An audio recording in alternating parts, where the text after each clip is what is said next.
Hello everyone, my name is Korosh Erfani.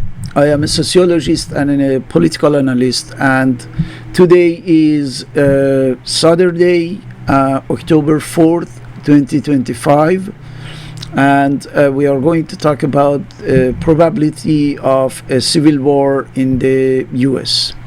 So we have more and more videos and events that shows a kind of systematic and planned violence of the law enforcement and extra law enforcement, ICE, National Guard, military units in the different states, and the people are afraid. Effectively, in the scene that you are watching, the ICE is shooting people in a Home Depot parking in Chicago. Right, so that's the idea of somehow instilling fear in the daily life of the people, and making it ordinary to be witness of people getting shot in the streets. Right, we have more and more this kind of news. As you can see here, is always justified, of course, by something, but the situation is getting worse, really. So that's why some people started to ask about the possibility of having a civil war, in the light of what is going on, right? I think it's possible, and in order to answer to this question, I am referring to a book by a specialist, Barbara Walter.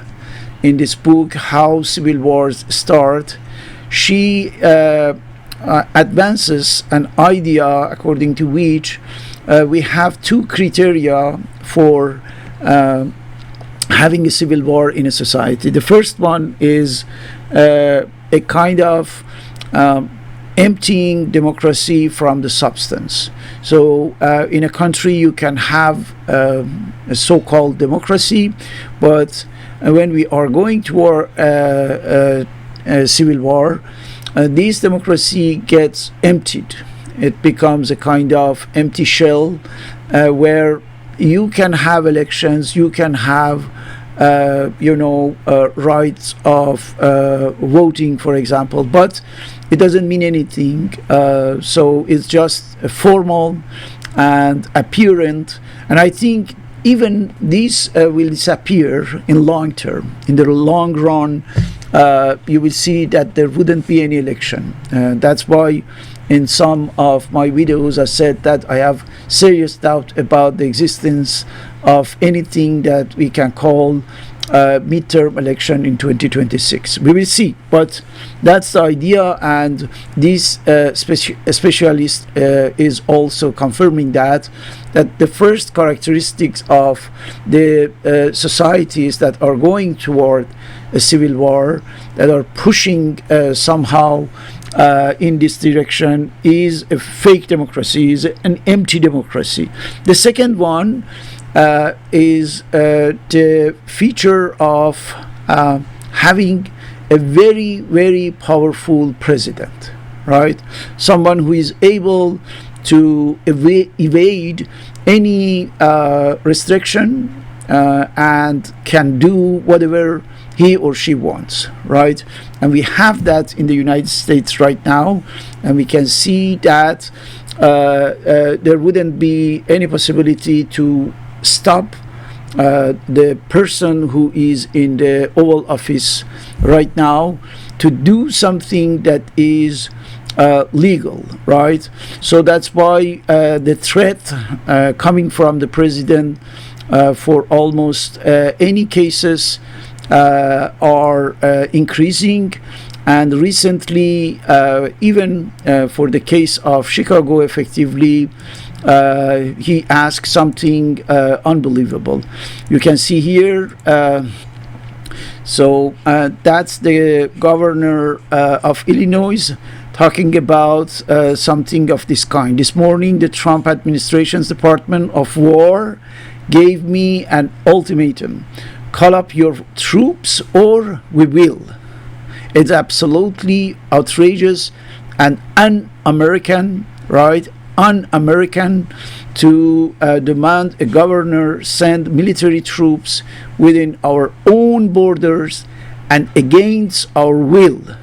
So you see that the respect of the Constitution, the respect of the legality of the things is something completely put aside, and the president is doing whatever he wants.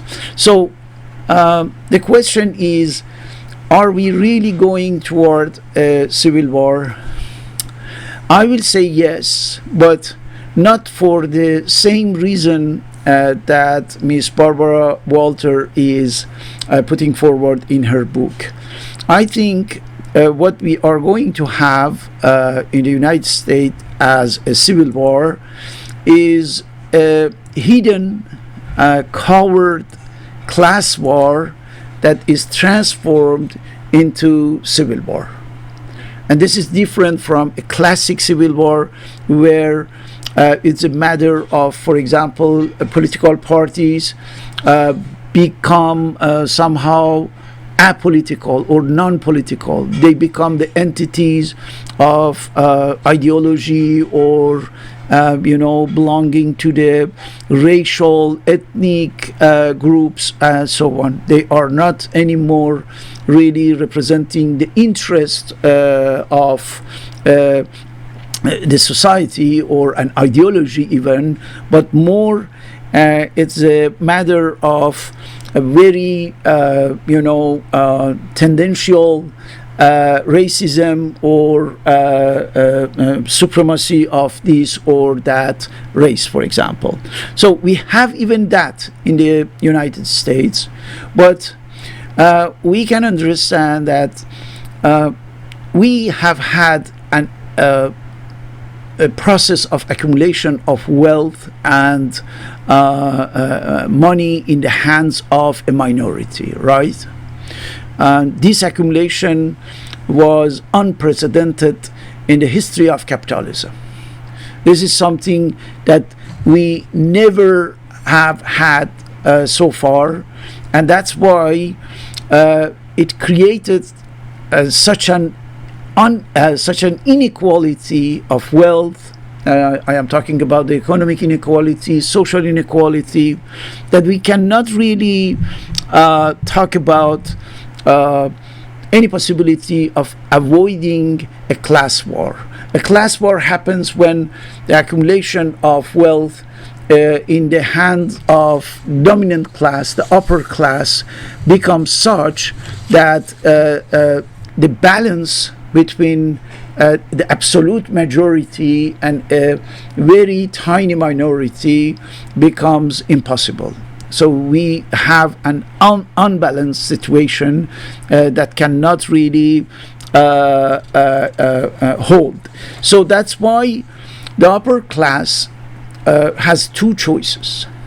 One is starting to elevate that, to distribute the wealth and riches among the people, to create more and more social justice, for example.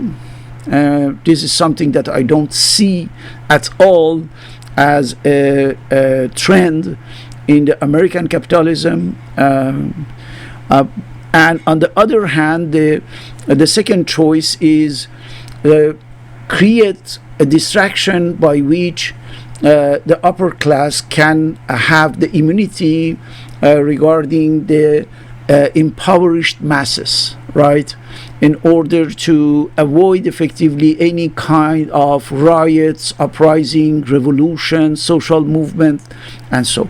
So to do so, they created always a trick, and the masses who are majority ignorant fall in this trap. Look at what Homeland Security account is posting in for example, in X or Twitter, these are the people who are gathering in front of one of the ICE center and with the slogans Antifa. They don't know what is Antifa, but it's very good to be used or abused by those who want to effectively create the conditions of civil war. And as you can see, America, for Americans, we are asleep no longer, which means that we, the white supremacists, right, the white people, we are here and we will do whatever is necessary to defend our interests and so on and so on. So this is exactly discourse that the dominant class wants to propagate in society to avoid, the class war. So the idea is creating a civil war instead of having a class war. Let me show you something. For example, you see, they are right now spreading this kind of idea. Want cheaper rent? Deport 20 million illegal aliens. Want more available housing? Deport 20 million illegal aliens. Want more jobs? Want safer street and lower taxes? Want cheaper auto insurance? Want better emergency medical service? Want a better education for your kids? Want fair elections? Votes by US citizens? So you see, everything has one single remedy, right? You can see how they are channeling all the problems, all right? The problems that are due to this social inequality, economic inequality, wealth inequality, accumulation of all the riches, all the abundance, all the capital, all the prosperity in the hands of 1% at the top of the class. But when it comes to the solutions, the solution is to orient and to channel all the hate and anger toward the most vulnerable layers in society. And this is a very old trick that it was always like that, not only in the United States but also in other Western country, in other capitalist societies. It's always getting at immigrant or so on, so that we can have what? We can have America for Americans, for example.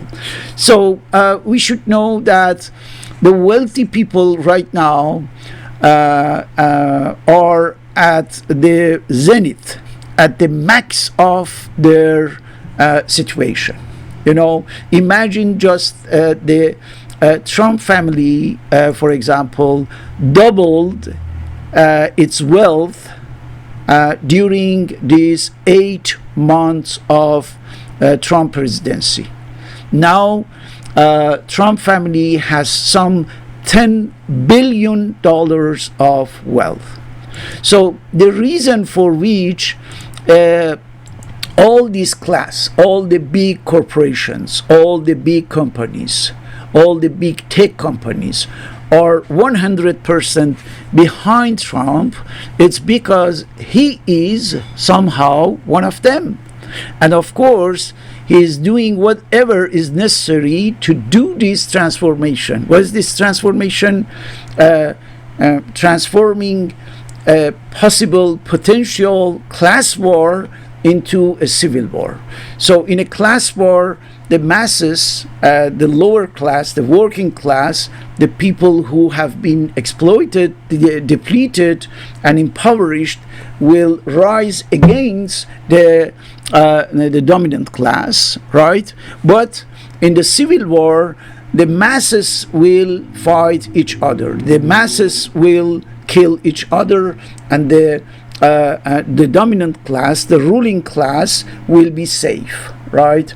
And they will feed effectively everything that is necessary: ideology, slogans, propaganda, and very soon arms, and everything, so that the people kill each other in the frame of a civil war, a potential civil war, and they can be, they can have kind of immunity because the people are effectively targeting each other, and then in this way the ruling class can get away from any issues. So that's why this time when we are talking about the civil war, because a lot of people are telling us that no, it's impossible to have a civil war in the United States. Why? Because they are thinking, and Ms. Barbara Walters says also in this book, the same thing. They think that when we are talking about civil war, we are talking about the conventional civil war in the 19th century in the United States. No, it's not that. It's a fake civil war. Don't forget, that's a fabricated civil war in such a way that the lower classes, the masses, the people, the ordinary and common people can kill each other, can do whatever is necessary, so that the wealthy can laugh at them and keep all the wealth and prosperity and assets for themselves. So that's why we should understand the sociological substance of what is going on. Despite the purely political aspect of that, it's not political at all, it's sociological. It's a question of a difference of classes, inequality, a huge inequality, historic, we can say, historic inequality in the distribution of wealth.